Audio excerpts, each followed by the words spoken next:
এটা বুঝতে হবে। এই জামাত ইসলামী এটা কোনো রাজনৈতিক দল না, এটা একটা অটোক্র্যাট উগ্রবাদী গোষ্ঠী। তাহলে সরকার অনেক দূর এগিয়ে যেতে পারবে।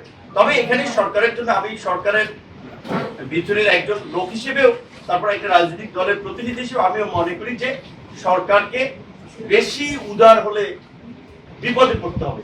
বেশি উদার হলে বিরোধী দল যেভাবে অ্যাক্সেস পাচ্ছে দ্যাটস এনাফ, কিন্তু এর চেয়ে বেশি দিলে লিমিট ক্রস করে ফেলবে, তখন সরকারের জন্য নিয়ন্ত্রণ করা মুশকিল হয়ে পড়বে। কারণ এটা বুঝতে হবে, এই জামাত ইসলামী এটা কোনো রাজনৈতিক দল না, এটা একটা অটোক্র্যাট উগ্রবাদী গোষ্ঠী। এরা এই জুলাই গণঅভ্যুত্থানের পূর্বে আপনি দেখেছেন কোন অ্যাম্বাসেডররা তাদেরকে ডেকে তাদের একটা মিটিং করেছে, এখন হঠাৎ করে জামাতের আমিরের বাসায় যাচ্ছে একবারে। কেন? এই হচ্ছে মাথা পোষাই দিচ্ছে যে তাদেরকে স্পেস তৈরি করে তাদেরকে কি বলবেন একটা মানে তাদের লাইনের কাজকর্ম উৎসাহিত করে।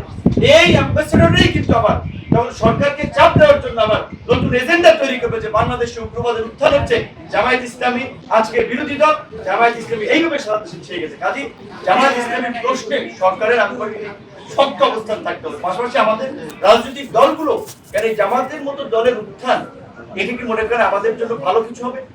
জামায়াত ইসলামী এই দেশ চালাতে পারবে, রাষ্ট্র চালাতে পারবে?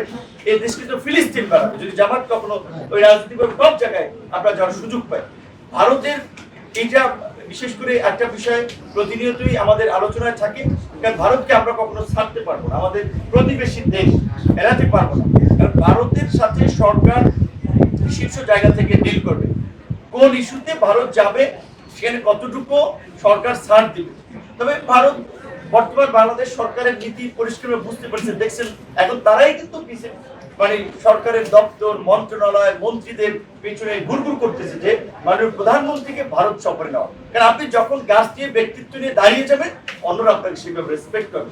বর্তমান সরকার তো বলেছে বাংলাদেশ ফার্স্ট এন্ড পয়েন্ট পলিসিতে তাদের এতদিন যে একটা মিথ তৈরি করে রাখা হয়েছিল যে ভারতের সহযোগিতা ছাড়া, ভারত ছাড়া বাংলাদেশ অচল, এই মিথ কিন্তু বাংলাদেশের মানুষ ভেঙে দিয়েছে। কারণ যেখানে সরকার শক্তি পেয়েছে, দেশের মধ্যে অভ্যন্তরীণ ভাবে যতটুকু এই জাতীয় ঐক্য সংহতি থাকবে, সরকার এই দেশকে তত শক্তিশালী ভাবে এগিয়ে নিয়ে যেতে পারবে। সেই জায়গা থেকে আমি অনুরোধ করবো যে আমাদের এই বিশেষ করে যারা বিরোধী দল সহ বিভিন্ন নেতৃবৃন্দ আছেন, সরকারকে সহযোগিতা করেন। আন্দোলন সংগ্রাম 4 বছর পরে করেন, কারণ নির্বাচন তো আর 5 বছর আগে কোনোভাবেই সম্ভব না। কেমন হয়ে গেলেও তো নির্বাচন সম্ভব না, কারণ জনগণ ম্যান্ডেট দিয়েছে এই সরকারকে 5 বছরের জন্য। সুতরাং আপনাদের যদি পলিটিক্যাল আপনারা রাজনৈতিক দল হিসেবে সরকারকে চাপে রাখবেন, প্রেশার ক্রিয়েট করবেন, সেটা ভালো, সেটা 4 বছর পরে করেন। এখন পলিসিগত দিক থেকে